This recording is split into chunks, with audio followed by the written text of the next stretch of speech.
لو حصل ان انا ما كنتش رحت المدرسة المصرية، نص مشاكلي النفسية ما كانتش هتحصل. ولو امي ما كانتش اتجوزت ابويا، الربع الباقي من النص مع النص ما كانتش هتحصل. يفضل ايه؟ الربع الاخير من مشاكلي النفسية هو ايه؟ ان مفيش صحاب، مفيش ناس اثق فيهم، مفيش ناس كويسة احبها في حياتي، ومفيش شغل وتعليم كويس.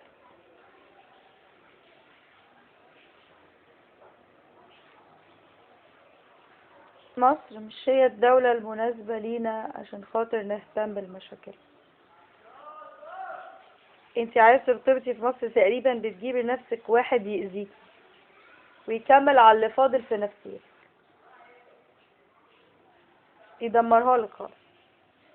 هو متدمر نفسيا في حياته فجاي يدمرك معاه. مش عايز يعالج نفسيا فجاي يقرفك انت. مش دورك ان انتي تعالجي حد نفسيا.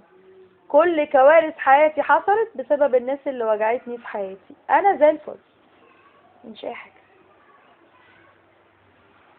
انا وجودي عامل ازمة للناس اللي حوالين مني.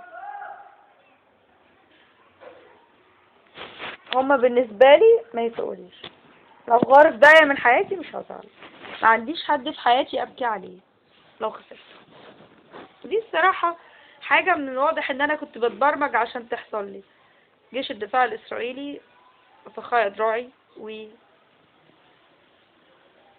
وامريكا ودول العالم الاجنبي في 2019 ابتدوا يسمعوا لان انا حاولت الانتحار ونفسيتي قد ايه ابتدت تعاني، فابتدوا يدخلوني ويأهلوني في برنامج ان انا ابعد عن كل الحاجات اللي ممكن تسبب في ألمي النفسي او تخلي حالتي توصل ان انا افكر في الانتحار مرة تانية. وابتدوا يحددوا كل الحاجات اللي حوالين مني بتوصلني للحالة دي ويبعدوني عنها بكل الطرق. وما كنتش قادرة ابعد فيزيكلي او يعني وبوجودي المادي عنهم، فابعد بذهني وافكاري بكل الطرق عنهم. ابتديت ادرك وجود العالم وان في 8 مليار انسان على الكوكب، بس مع ده بقى في خوف ان في 8 مليار انسان على الكوكب ممكن يكونوا وسخين ومؤذيين او في منهم وسخ كتير ومؤذي. ما قلتلكش بالبيت في الحمام اللي لسه عملته على السجاده ما شلتوش وسبتيه. لا شلت. طلع دول. لا شلت. سمحتي بقى امي اغسليها البتاعه اللي انت حطيتيها دي، مش قادره اقف على ظهري. انا دوبك غسلت المواعين. قد ما فيه. ساعديني يساعدك ربنا. اتقي ربنا فين؟ اتقي ربنا فين يا شباب؟ بطلي كفاياكي شكوى. كفاياكي شكوى. ايه ده؟ قد ما فيه. تقعد تزعق. هي اساسا كارهاكي ونفسها تموتي اصلا. اول واحدة هتفرح لو انا مت.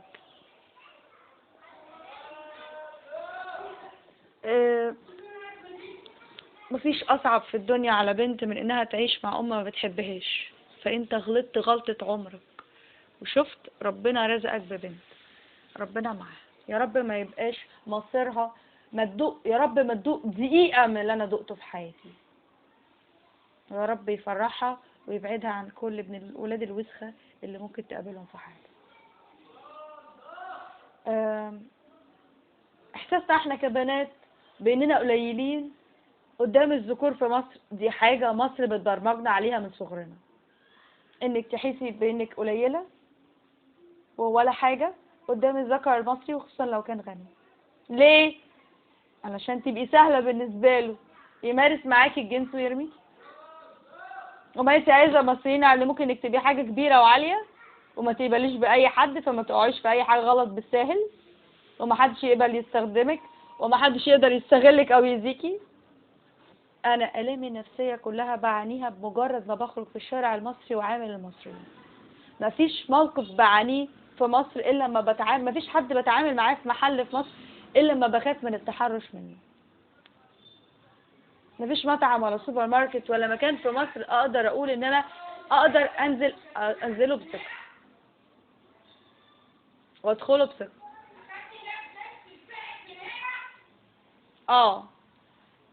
مفيش مكان واحد في مصر واحد ربنا ما بتمنالوش ان ربنا يولع فيه.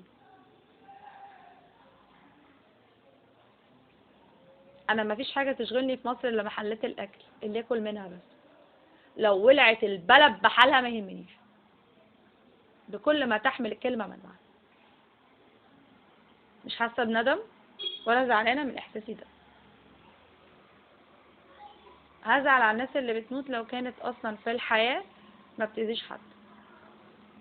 مش هزعل على اي حد بيموت الا لما اعرف هو كان يستاهل الموت ولا لا، كان مؤذي في حياته ولا لا. أنكل أفخاي، أنت أبويا بعد بابايا، ربنا يخليك ليا. أنا قلت لسيادتك إن أنا لو مت ما عنديش مانع إن حضرتك تورث بيتي أو نصيبي في بيتي. ده لو عرفت تاخده من العيلة ومن الجيش. أنا مطمنة في الدنيا إن حضرتك موجود، مش حاسة بزعل، وبتمنى لحضرتك الحياة والعيشة الكويسة. بتمنى حضرتك تدفن كل الناس اللي في العالم اللي تعمل لك أذى. لو انت فعلا من الجيش الوحيد اللي ممكن يخليكي ما تفكريش ابدا في انك تموتي هو الجيش الاسرائيلي، فده افضل جيش يساعد فكرة ان انت تنتحري. الجيش المناسب اللي يحارب افكار الانتحار. الجيش الوحيد اللي بيحاول بكل الطرق يعيش. للأسف يا أنكل أفخاي دول العالم العربي بتتسبب في إنها تخلينا نوصل لمراحل الانتحار عشان مش عارفين نعيش. لازم كل بنت في مصر تخاف من الاغتصاب وما تلاقيش حل إلا الموت، عشان المصريين وجيش مصر محدش يقدر عليهم. ازاي ممكن اقتل الامريكان وهم الحل الوحيد في اذى الجيش المصري المؤذي؟ ما تأذيش حد، بس لو جيش مصري اذاكي اسكتي. وما ينفعش تعادي البلد وتشوفي جيش معادي يأذيه. اخدتي بالك؟ حرب اسرائيل طول الوقت، واوعي تفكري لحظة ان جيش مصر مؤذي اكتر منه. ومهما عمل فيكي الجيش المصري تسكتي. ولازم تفضل اسرائيل هي العدو. تحاربي اسرائيل حتى لو فكرت تحميكي من اذى جيش مصر، هي وامريكا.